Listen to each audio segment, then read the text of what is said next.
Hi darlings, ನೀವೇನಾದರೂ ನಿಮ್ಮ education ಮುಗಿಸಿ ಯಾವುದೊಂದು ಒಳ್ಳೆ ಬ್ಯಾಂಕ್ನಲ್ಲಿ ಕೆಲಸ ಮಾಡಬೇಕಂತ ಅನ್ಕೊತಿದ್ರೆ ಪಂಜಾಬ್ ಆ್ಯಂಡ್ ಸಿಂಧ್ ಬ್ಯಾಂಕ್ನಲ್ಲಿ ಇದೀಗ ವೇಕೆನ್ಸೀಸ್ ಖಾಲಿ ಇದ್ದು ಲೋಕಲ್ ಬ್ಯಾಂಕ್ ಆಫೀಸರ್ನ JMGS ಗ್ರೇಡ್ 1ನ ವೇಕೆನ್ಸೀಸ್ ಖಾಲಿ ಇದ್ದು ಈ ಒಂದು ಹುದ್ದೆಗೆ ನಿಮಗೆ ಒಟ್ಟು 1000 ವೇಕೆನ್ಸೀಸ್ ಖಾಲಿ ಇರುತ್ತೆ. ಇನ್ನು ಯಾರೆಲ್ಲ ಈ ಒಂದು ವೇಕೆನ್ಸಿಗೆ ಅಪ್ಲೈ ಮಾಡಬೇಕಂತ ಅನ್ಕೊತಿರೋ ಅಂಥವ್ರು ಈ ಒಂದು ವಿಡಿಯೋನ ಫುಲ್ ನೋಡಿ, ಹಾಗೆ ತಪ್ಪದೆ ನಮ್ಮ ಚಾನಲ್ ಸಬ್ಸ್ಕ್ರೈಬ್ ಮಾಡಿಕೊಂಡು ಪ್ಲೀಸ್ ಸಪೋರ್ಟ್ ಮಾಡಿ. ಪಂಜಾಬ್ ಸಿಂಧ್ ಬ್ಯಾಂಕ್ನಲ್ಲಿ ಇದೀಗ ಲೋಕಲ್ ಬ್ಯಾಂಕ್ ಆಫೀಸರ್ನ JMGC ವೇಕೆನ್ಸೀಸ್ ಖಾಲಿ ಇದ್ದು ಈ ಒಂದು ಹುದ್ದೆಗೆ ನಿಮಗೆ ಮಾರ್ಚ್ 31ನೇ ತಾರೀಕಿಂದ ಅಪ್ಲೈ ಮಾಡ್ಬೋದಾಗಿದ್ದು ಏಪ್ರಿಲ್ 20th ಅಪ್ಲೈ ಮಾಡಲು ಕೊನೆ ದಿನಾಂಕ ಆಗಿರುತ್ತೆ.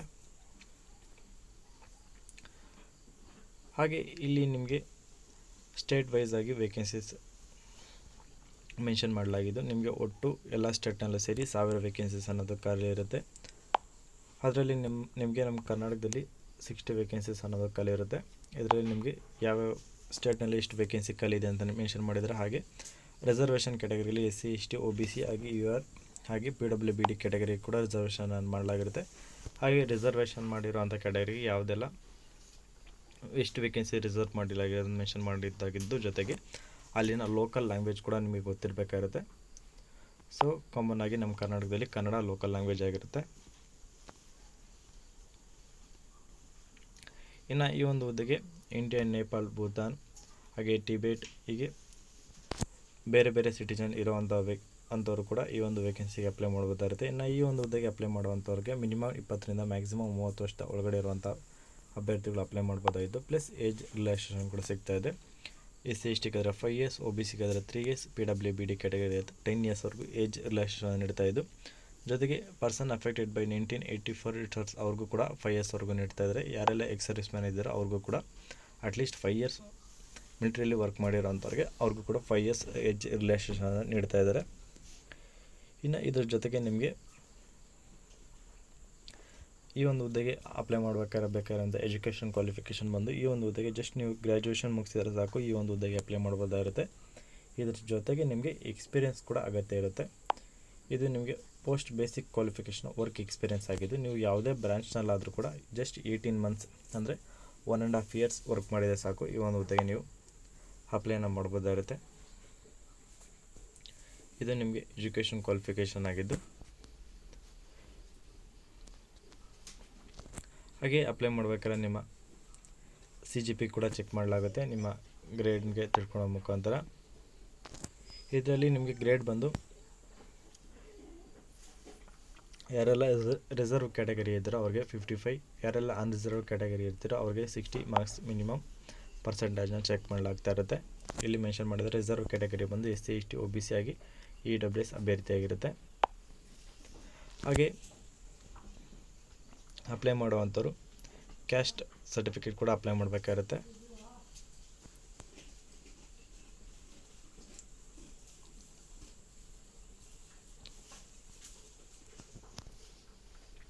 ಹಾಗೆ ಇದರಲ್ಲಿ ಯಾರೆಲ್ಲ PWBD ಕ್ಯಾಟಗರಿ ಅಪ್ಲೈ ಮಾಡ್ಬೋದು ಅಂತ ಇಲ್ಲಿ ಕ್ಲಿಯರ್ ಮೆನ್ಷನ್ ಮಾಡಿದ್ದಾರೆ, ಸೊ ಚೆಕ್ ಮಾಡ್ಕೊಳ್ಳಿ.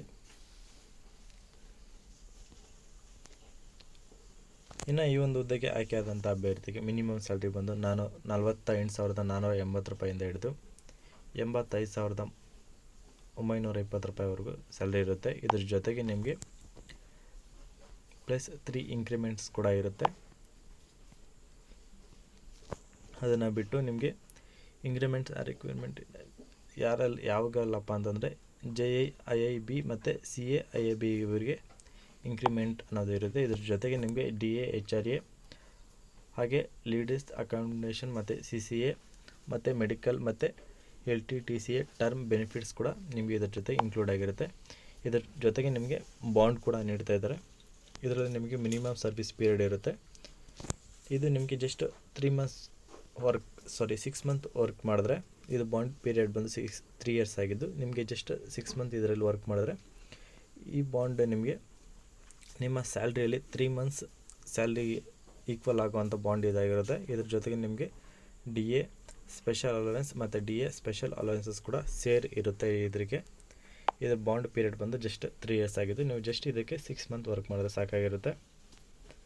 ಇದ್ರ ಜೊತೆಗೆ ನಿಮಗೆ ಈ ಒಂದು ಇದರಲ್ಲಿ ನಿಮಗೆ ಸಿವಿಲ್ ಸ್ಕೋರ್ ಕೂಡ ಚೆಕ್ ಮಾಡ್ತಾ ಇದ್ದು ಇದರಲ್ಲಿ ನಿಮಗೆ ಸಿವಿಲ್ ಸ್ಕೋರ್ ಬಂದು ಮಿನಿಮಮ್ 650 ಅಥವಾ ಅದಕ್ಕಿಂತ ಅಬವ್ ಇರಬೇಕಾಗುತ್ತೆ. ಕಡಿಮೆ ಇದ್ದರೂ ಕೂಡ ನಿಮ್ಮ ಸೆಲೆಕ್ಷನ್ ಆಗೋದಿಲ್ಲ.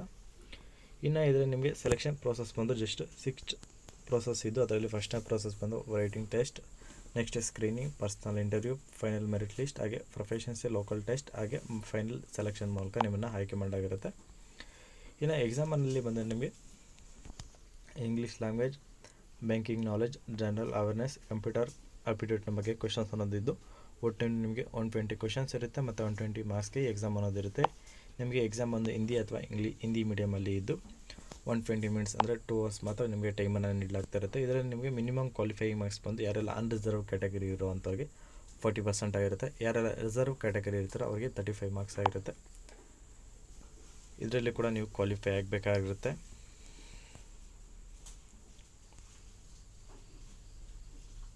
ಹಾಗೆ ನಿಮಗೆ ಏನಾದರೂ ಎಕ್ಸಾಮ್ ರಿಲೇಟೆಡ್ ಏನಾದರೂ ಇನ್ಫಾರ್ಮೇಷನ್ ಬೇಕಂದರೆ ಪಂಜಾಬ್ ಆ್ಯಂಡ್ ಸಿಂಧ್ ಬ್ಯಾಂಕ್.in ಈ ಒಂದು ಅಫಿಷಿಯಲ್ ವೆಬ್ಸೈಟಲ್ಲಿ ನೀವು ಚೆಕ್ ಮಾಡ್ಕೋಬೋದಾಗಿರುತ್ತೆ.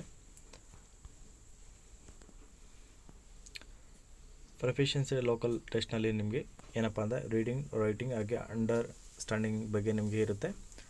ಲೋಕಲ್ ಲ್ಯಾಂಗ್ವೇಜನ್ನು ನಿಮಗೆ ಬರೆಯೋಕ್ಕೆ, ಓದೋಕ್ಕೆ ಮತ್ತು ಅರ್ಥ ಮಾಡ್ಕೊಳ್ಳೋಕ್ಕೆ ಬರಬೇಕಾಗುತ್ತೆ. ಮತ್ತು ಅದರಲ್ಲಿ ನಿಮಗೆ ಲೋಕಲ್ ಲ್ಯಾಂಗ್ವೇಜ್ ಬಂದು 10th ಅಥವಾ 12th ಮಾರ್ಕ್ಶೀಟಲ್ಲಿ ಅದೇ ನಿಮಗೆ ಫಸ್ಟ್ ಫಸ್ಟ್ ಸಬ್ಜೆಕ್ಟ್ ಆಗಿರಬೇಕಾಗುತ್ತೆ. ಫೈನಲ್ ಸೆಲೆಕ್ಷನ್ ಬಂದು ನಿಮಗೆ ಇದೆಲ್ಲ ಆಧಾರದ ಮೇಲೆ ನಿಮಗೆ ಫೈನಲ್ ಸೆಲೆಕ್ಷನ್ ಅನ್ನು ಮಾಡಲಾಗುತ್ತೆ.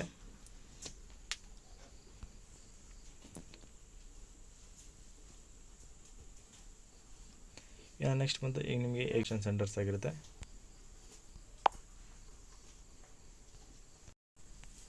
ಇನ್ನು ನೆಕ್ಸ್ಟ್ ನಿಮಗೆ ಎಕ್ಸಾಮಿನೇಷನ್ ಸೆಂಟರ್ಸ್ ಬಂದು ಅರುಣಾಚಲ್ ಪ್ರದೇಶ್, ಉತ್ತರ ಪ್ರದೇಶ್, ಅಸ್ಸಾಂ, ಬಿಹಾರ್, ಛತ್ತೀಸ್ಗಢ, ನ್ಯೂ ದೆಹಲಿ, ಗೋವಾ, ಗುಜರಾತ್, ಹರಿಯಾಣ, ಹಿಮಾಚಲ್ ಪ್ರದೇಶ್, ಕರ್ನಾಟಕ, ಕೇರಳ, ಮಧ್ಯಪ್ರದೇಶ್, ಹೀಗೆ ವೇರಿಯಸ್ ಸ್ಟೇಟ್ನಲ್ಲಿ ನಿಮಗೆ ಎಕ್ಸಾಮಿನೇಷನ್ ಸೆಂಟರ್ಸ್ ಇರುತ್ತೆ. ಅದರಲ್ಲಿ ಕೂಡ ನಮ್ಮ ಕರ್ನಾಟಕದಲ್ಲಿ ನಿಮಗೆ 5 to 6 ಪ್ಲೇಸಸಲ್ಲಿ ಇದ್ದು ಬೆಂಗಳೂರು, ಮೈಸೂರು, ಹುಬ್ಳಿ, ಧಾರವಾಡ, ಶಿವಮೊಗ್ಗ ಮತ್ತು ಬೆಳಗಾವಿ ಮತ್ತು ಕಲಬುರಗಿಗೆ ನಿಮಗೆ ಎಕ್ಸಾಮಿನೇಷನ್ ಸೆಂಟರ್ಸ್ ಅನ್ನೋದಿರುತ್ತೆ. ನಿಮಗೆ ಪ್ರತಿ ಸ್ಟೇಟ್ನಲ್ಲೂ ಕೂಡ 3 to 4 ಅಥವಾ 5 to 6 ಅದಕ್ಕಿಂತ ಹೆಚ್ಚು ಕೂಡ ಎಕ್ಸಾಮಿನೇಷನ್ ಸೆಂಟರ್ಸನ್ನು ನೋಡ್ಬೋದು.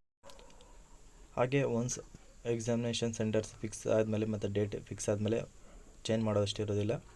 ಮತ್ತು ಎಕ್ಸಾಮಿನೇಷನ್ ಸೆಂಟರ್ಸ್ನ ಆ್ಯಡ್ ಕೂಡ ಮಾಡ್ಬೋದಾಗಿರುತ್ತೆ ಮತ್ತು ರಿಮೂವ್ ಕೂಡ ಮಾಡ್ಬೋದಾಗಿರುತ್ತೆ. ಅದನ್ನು ನೀವು ವೆಬ್ಸೈಟಲ್ಲಿ ಚೆಕ್ ಮಾಡ್ಕೋಬೋದಾಗಿರುತ್ತೆ.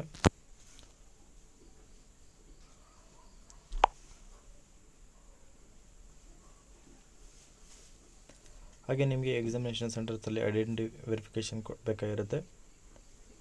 ಮತ್ತು ಅದರಲ್ಲಿ ನಿಮಗೆ ತಮ್ಮ ಇಂಪ್ರೆಷನ್ ಕೂಡ ಚೆಕ್ ಮಾಡಲಾಗುತ್ತೆ. ಬಯೋಮೆಟ್ರಿಕ್ ಕ್ಯಾಪ್ಚರ್ ಕೂಡ ಇರುತ್ತೆ.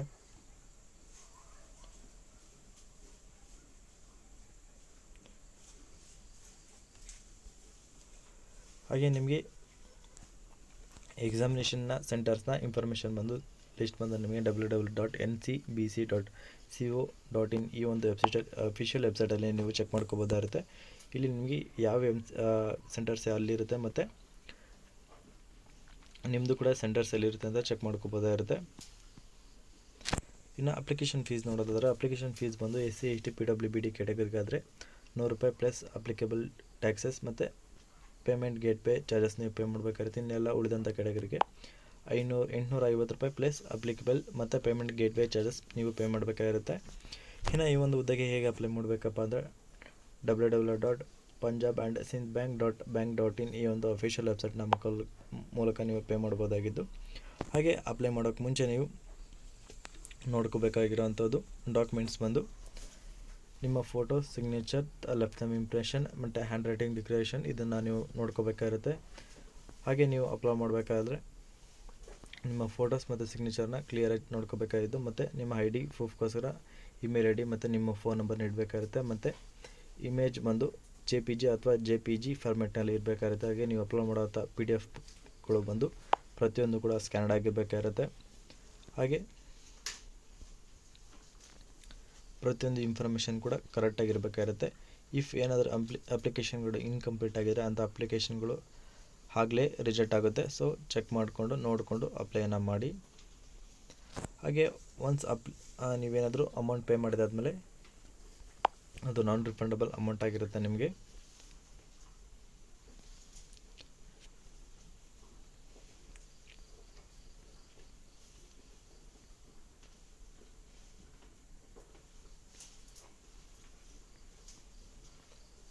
ಸೊ ಇದು ಡಾರ್ಲಿಂಗ್ ಇವತ್ತಿನ ಒಂದು ಹುದ್ದೆಯ ಇನ್ಫಾರ್ಮೇಷನ್ ಆಗಿದ್ದು. ಈ ಒಂದು ಹುದ್ದೆಯ ಬಗ್ಗೆ ನಿಮ್ಗೆ ಏನಾದರೂ ಡೌಟ್ ಇತ್ತಪ್ಪ ಅಂದರೆ ಕಮೆಂಟ್ ಮಾಡಿ. ಹಾಗೆ ಕೆಲಸ ಹುಡುಕ್ತಿರೋ ಅಂತ ಎಲ್ಲರಿಗೂ ಈ ಒಂದು ವಿಡಿಯೋನ ಶೇರ್ ಮಾಡಿ, ಹಾಗೆ ಲೈಕ್ ಮಾಡಿ ಅಂತ ಹೇಳ್ತಾ, ಇದೇ ಥರದ ಹೆಚ್ಚಿನ ಉದ್ಯೋಗ ಮಾಹಿತಿ ಹಾಗೆ ಮತ್ತು ಗೌರ್ಮೆಂಟ್ ಜಾಬ್ಸ್ ಮತ್ತು ರೀಲ್ಸ್ ಸ್ಕೀಮ್ಸ್ಗೋಸ್ಕರ ತಪ್ಪದೆ ನಮ್ಮ ಚಾನಲ್ ಸಬ್ಸ್ಕ್ರೈಬ್ ಮಾಡಿಕೊಂಡು ಪ್ಲೀಸ್ ಸಪೋರ್ಟ್ ಮಾಡಿ ಅಂತ ಕೇಳ್ತಾ, ಈ ಒಂದು ಹುದ್ದೆಗೆ ಅಪ್ಲೈ ಮಾಡ್ತಿದ್ದಂಥ ಪ್ರತಿಯೊಬ್ಬರಿಗೂ ಕೂಡ ನನ್ನ ಕಡೆಯಿಂದ very very all the best ಅಂತ ತಿಳಿಸ್ತಾ ಇಲ್ಲಿಗೆ ಈ ಒಂದು ವಿಡಿಯೋನ ಮುಗಿಸ್ತಾ ಇದ್ದೀನಿ. ಧನ್ಯವಾದಗಳು.